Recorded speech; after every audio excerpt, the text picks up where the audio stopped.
अस्सलाम वालेकुम नाजरीन, मैं हूं उनसा कियानी और इस वक्त मेरे साथ मौजूद हैं शहजाद अनवर भट्टी, जो कि लेफ्टिनेंट कर्नल भी रह चुके हैं और उसके साथ साथ डीजी नैब भी रह चुके हैं। तो इनसे आज हम एक तो इमरान खान ने जो कौम से ख़िताब किया उस हवाले से बातचीत करेंगे और साथ ही साथ जो नैब के केसेस चल रहे हैं उस हवाले से बातचीत करेंगे। Sir, thank you so much आपके टाइम का। सर, सबसे पहले मैं आपसे ये पूछना चाहूँगी कि इमरान खान ने अभी कौम से ख़िताब किया है जिसमें उन्होंने बहुत अहम बातें की हैं, तो उस ख़िताब के बारे में आपका क्या तज्ज़िया, क्या राय देना चाहेंगे आप? देखिए, उनसे बात यह है कि ये जो इशू है कश्मीर का, आपको पता है कि 72 साल से ये चल रहा है। बिल्कुल। और मुख्तलिफ़ किस्म के पाकिस्तान और इंडिया के दरमियान बायलैटरल जो हैं वो मुआहदे हुए। आपको पता है कि सबसे पहला जो मुआहदा था वो शिमला ताशकंद का मुआहदा था, उसके बाद शिमला मुआहदा हुआ। लेकिन इस सबसे पहले एक यूएन रेजोल्यूशन पास हुआ जिसके अंदर ये फ़ैसला किया गया, और उसमें भी याद रखिए कि इंडिया ख़ुद गया था यूनाइटेड नेशन में उस वक्त 1948 में, और उस वक्त ये फ़ैसला हुआ, यूनाइटेड नेशन ने ये कहा कि वहाँ राय शुमारी होगी और कश्मीरी लोग जो हैं वो ख़ुद फ़ैसला करेंगे कि वो पाकिस्तान के साथ जाना चाहते हैं या इंडिया के साथ जाना चाहते हैं या क्या करना चाहते हैं, वो जैसे भी करें। अब होता ये है कि ये इशू पाकिस्तान और इंडिया के दरमियान मुख्तलिफ़ क्लैशेस का रीज़न भी बनता है। हमारी जो मेजर 2-3 जंगें हुई हैं उनका जो रीज़न था वो भी ये कश्मीरी इशू था। आज इमरान खान साहब ने जो बात की है उसमें मेरा समझता हूँ कि ये एक बहुत ही ज़रूरी चीज़ थी। शायद थोड़ी सी डिले हो गई हो, लेकिन बहुत खूबसूरती से उन्होंने जो बात कर दी है, यकजहती शो की है कश्मीरियों के साथ, जो कि आज वक्त की ज़रूरत थी। ये बहुत इम्पोर्टेंट बात की है। सबसे पहले उनकी बात थी कि जी हमें एज ए नेशन, उन्होंने कहा दुनिया किसी तरफ जाती है, क्या कर रही है, मुस्लिम ममालिक क्या कर रहे हैं, यूरोपियन यूनियन क्या कर रही है, यूनाइटेड स्टेट, रशिया, चाइना क्या कर रहे हैं, इससे गरज नहीं है। कश्मीरी पाकिस्तान की तरफ देख रहे हैं और पाकिस्तानियों को आज उनके साथ यकजहती शो करनी है। किस तरह करनी है उसका उन्होंने एक प्रोसीजर बताया कि किस तरह हम करना चाहेंगे। दूसरी बात उन्होंने ये की कि हम जो इशू बिल्कुल कोल्ड स्टोरेज में किया हुआ था, मोदी साहब की एक बहुत फौज किस्म की गलती की वजह से आज दुनिया में दोबारा से उजागर हो गया है। और इमरान खान साहब ने, प्राइम मिनिस्टर साहब ने ये बात वाज़ेह की कि हम अब इस चीज़ को, जबकि ये दुनिया के फोरम पे दोबारा ये इशू आ गया है, तो हमने पूरी दुनिया, यानी आप ये देखिए कि 65 वॉर के बाद यूनाइटेड नेशन में कश्मीर इशू डिस्कस नहीं हुआ, और आज ये पहली मर्तबा है कि ये यूनाइटेड नेशन में इस केस को पाकिस्तान ले जाने में कामयाब दोबारा हुआ। और अभी हमारे पास मौका है कि हम इस केस को अग्रेसिव किस्म की हमारी जो है खारजा पॉलिसी जो है वो इसको आगे लेके चले। और ये भी उन्होंने इस बात के ऊपर भी बात की, और उन्होंने ये भी कहा कि 27 तारीख को जो मेरी वहाँ तकरीर है, जो वो यूनाइटेड नेशन में जा रहे हैं और वो एड्रेस करेंगे, तो वो भी इस चीज़ के ऊपर ही जोर होगा, मेन इशू कश्मीर ही होगा और इसी के ऊपर बात करेंगे। तो ये मेरा ख्याल है कि आज उन्होंने पूरी नेशन को इकट्ठा किया है। बहुत सारी चीज़ें लोगों में फैली हुई थी, बहुत सारी बातें हो रही थी, लोग शायद समझ रहे थे या लोगों को मौका मिल रहा था ये अफवाहें उड़ाने के लिए, ये बात करने के लिए कि जी हमारा मुल्क जो है या पाकिस्तान हुकूमत भी जो है वो एक अग्रेसिव स्टांस नहीं ले रही अभी तक। लेकिन उसको सारी बातों को प्राइम मिनिस्टर साहब ने क्लियर किया है कि नहीं, बल्कि हम वो स्टेट हैं जिसने कश्मीरियों के लिए खड़ा होना। बिल्कुल।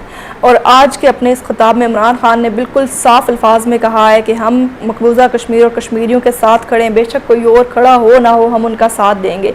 तो आपको क्या लगता है आलमी बरादरी के लिए पैगाम कितना अहम और कितना जो है ना असरअंदाज होगा, कितना उन पर असर पड़ेगा, इफेक्ट करेगा ये? देखिए, बात यह है कि मैं, ठीक है, आलमी बरादरी का ये एक किरदार है, उन्होंने अपना किरदार अदा करना है।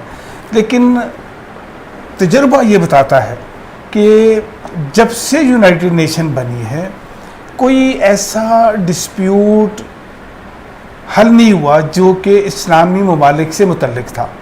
यानी अगर आपने देखा सूडान का है या फ़लस्तीन का है या पाकिस्तान का है, यानी कश्मीर का इशू है, ये हल नहीं हो सके। वेर एज इस टेमोर का जो था, प्राइम मिनिस्टर साहब ने भी मेंशन किया, वो फ़ौरन हल हो गया कि वो मुस्लिम कंट्री से उसको अलहदा कर दिया गया। तो थोड़ा सा ये एक किरदार है, लेकिन ऐसा लग रहा है कि इस मर्तबा पूरी दुनिया जो है वो अपना किरदार अदा करने के लिए तैयार है, क्योंकि इवन यूनाइटेड स्टेट के प्रेसिडेंट ने इस बात के ऊपर जोर दिया है। ये बिल्कुल करंट बात मैं कर रहा हूँ, जो कि इस वक्त वहाँ मीटिंग हो रही है, जो मोदी साहब की मीटिंग हुई, और मोदी साहब ने ये कहा कि ये एक बाइलेटरल इशू है। तो ट्रंप साहब ने ये कहा कि बाइलेटरल इशू तो ज़रूर है, लेकिन अगर ये बाइलेटरल ही होता तो ये 72 सालों में हल हो जाना चाहिए था। तो अब अगर हल नहीं हुआ तो इसका मतलब है कि इसमें किसी और के रोल की ज़रूरत है। तो ये एक उनका कहने का मकसद ये था।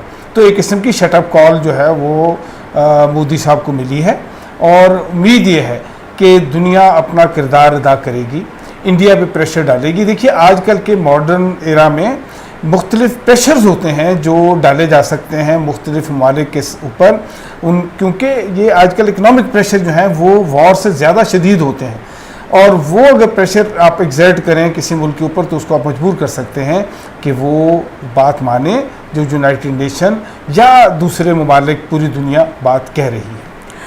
बिल्कुल, इमरान खान ने अपने ख़िताब में आज एक और ये बात की है कि हफ्ते में एक इवेंट हम ज़रूर इस तरह का मनाएंगे, और इस दफ़ा ख़ास तौर पे जुमे के दिन 12 बजे से लेकर 12:30 बजे तमाम लोग अपने घरों से बाहर निकलें और जहाँ पे भी वो कुछ देर के लिए ठहरें और कश्मीरियों से इजहार यकजहती करें।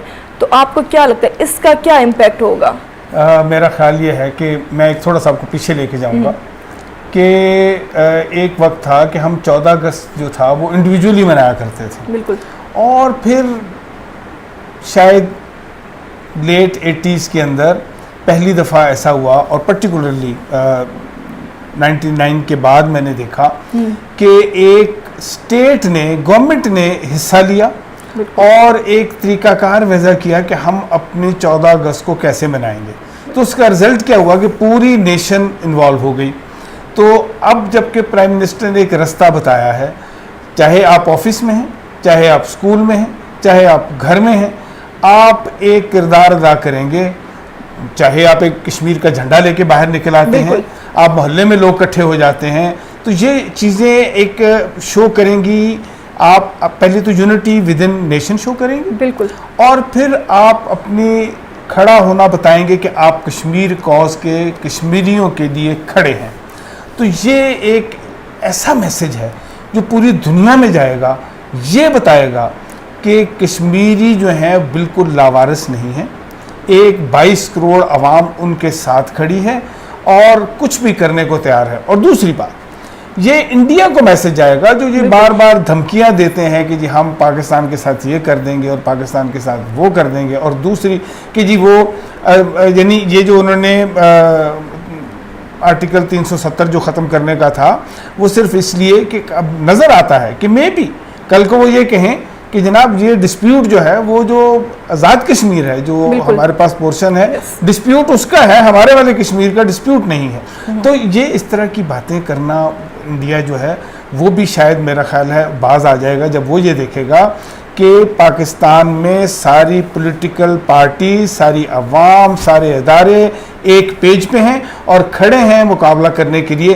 तो फिर आप यकीन कीजिए कि फिर कोई मुल्क जो है वो बुरी आंख से नहीं देख सकता पाकिस्तान की तरफ, जब उसको ये पता हो कि उस मुल्क की अवाम भी जो है वो अपने अदारों के साथ खड़ी है। बिल्कुल, और आपकी बात से मैं बिल्कुल 100% मुत्तफिक हूँ। अभी जैसे कि पाकिस्तान में बहुत से इदारे ख़ास तौर पे कश्मीरियों से इजहार यकजहती के लिए बहुत से इवेंट्स मना रहे हैं। जब से मकबूजा कश्मीर में कर्फ्यू चला और हालात बहुत ज़्यादा संगीन होते जा रहे हैं, तो पाकिस्तानी हर तरह से उनके साथ इजहार यकजहती कर रहे हैं। अच्छा, मुझे ये बताइएगा सर कि आने वाले दिनों में हमारी सफारती, सियासी और कानूनी हिकमत अमली क्या होनी चाहिए? जैसे उनसे मैंने पहले बात की थी कि ये हमें बहुत एक एग्रेसिव रोल अदा करना पड़ेगा दुनिया के अंदर।